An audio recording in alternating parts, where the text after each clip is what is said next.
Bonjour à toutes et à tous et merci de votre fidélité. Interrogeons-nous, quelle image avons-nous de Dieu? Un Dieu qui fait confiance ou un Dieu sévère qui fait peur? Pour nous en parler, Jésus raconte une parabole. Il est bon de se rappeler qu'une parabole est une histoire et pas la réalité.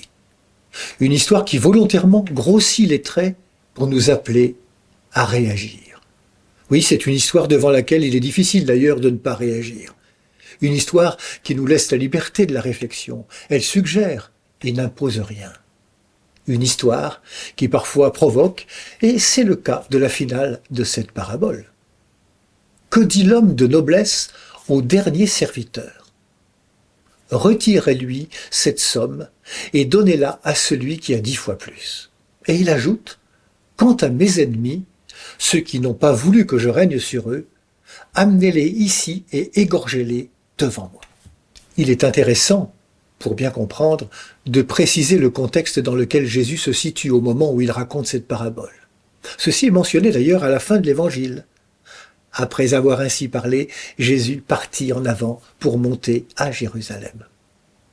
La montée à Jérusalem signifie que Jésus marche vers sa passion, ce moment de l'histoire où il va être arrêté, questionné, torturé, mis à mort pour ressusciter le 3e jour. Dans l'histoire, il y a une parole qui te provoque. Amenez-les ici et égorgez-les devant moi. Mais une parole, elle ne se réalise pas. Cependant, à Jérusalem, dans la réalité cette fois, que va-t-il se passer? C'est Jésus que l'on va exécuter. Et sur la croix, il ne dit pas « Père, envoie tes légions d'anges et exécute ceux qui m'ont crucifié », mais « Père, pardonne-leur, ils ne savent pas ce qu'ils font ».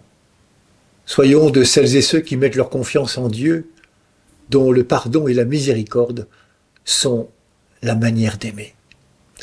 Bonne journée à toutes et à tous, prenez bien soin de vous et des autres.